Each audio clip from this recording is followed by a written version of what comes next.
আসসালামু আলাইকুম গাইস। তো কেমন আছেন আপনারা? আশা করি ভালো আছেন। আপনাদের দোয়া এবং ভালোবাসায় আমিও অনেক অনেক ভালো আছি। তো গাইস, ছোটোবেলা থেকে আমার একটা স্বপ্ন ছিল যে একদিন বড় হয়ে আমিও একটা গেমিং ইউটিউবার হব। তো চাইলেই তো আর সব কিছু হওয়া যায় না।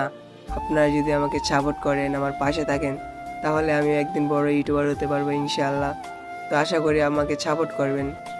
জানেন, তখন আমার অনেক ইচ্ছে ছিল এই গেমটা খেলার জন্য। যখন দেখতাম রাস্তার পাশে বসে বড় ভাইয়েরা একসাথে এই গেমটা খেলতো, আমিও তাদের পাশে বসে বসে এই গেম খেলাটা দেখতাম। তো দেখতে দেখতে হঠাৎ একদিন আমিও এই গেমের মায়া পড়ে গেলাম।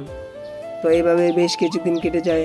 হঠাৎ একদিন আমিও আব্বুকে বলে ফেললাম যে আব্বু, আমাকে একটা ফোন কিনে দাও, আমি এই ফ্রি ফায়ার গেমটা খেলবো। তখন আব্বু আমাকে বুকে জড়িয়ে বললো যে দেখ বাবা, আমরা তো মধ্যবিত্ত, তোকে কিভাবে ফোন কিনে দিব বল? যদি তোকে ফোন কিনে দেই তাহলে আমি ফ্যামিলি কিভাবে চালাবো? তখন আব্বুর মুখে এই কথাটা শুনে বুক ভরা কষ্ট আর চোখ ভরা জল নিয়ে এইখান থেকে চলে গেলাম। তো এইভাবেই বেশ কিছুদিন কেটে যায়। হঠাৎ দেখি একদিন বন্ধু গেমটা খেলতেছে। তো আমি এই গেম খেলাটা দেখার জন্য বন্ধুর পাশে গিয়ে বসলাম। তো গেমের ভিতরে তখন একটা নতুন ইভেন্ট আসছিল। তো বন্ধু আমাকে বললো যে আমাকে কিছু টাকা ধার দে, আমি তোকে এই গেমটা খেলতে দেবো। তো তখন এই গেমটাকে এত পরিমাণ ভালোবাসছি যা বলার মতো না। তখন আমি দৌড়ে আম্মুর কাছে গিয়ে বললাম যে আম্মু, আমাকে কিছু টাকা দাও। তখন আম্মু আমাকে বললো যে তুই টাকা দিয়ে কী করবি?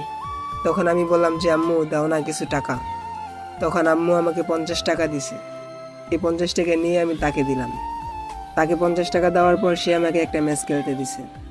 বিশ্বাস করবেন ভাই, যখন এই ম্যাচটা খেলছি আমার এত পরিমাণ ভালো লাগছে যা বলার মতো না।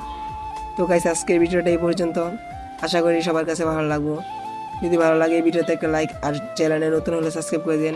আর যদি এই ভিডিওর দ্বিতীয় পার্ট চান তাহলে কমেন্ট বক্সে কমেন্ট করেন। আমি খুব শীঘ্রই দ্বিতীয় পার্ট নিয়ে আসবো। তো সবাইকে জানাই আল্লাহ হাফেজ।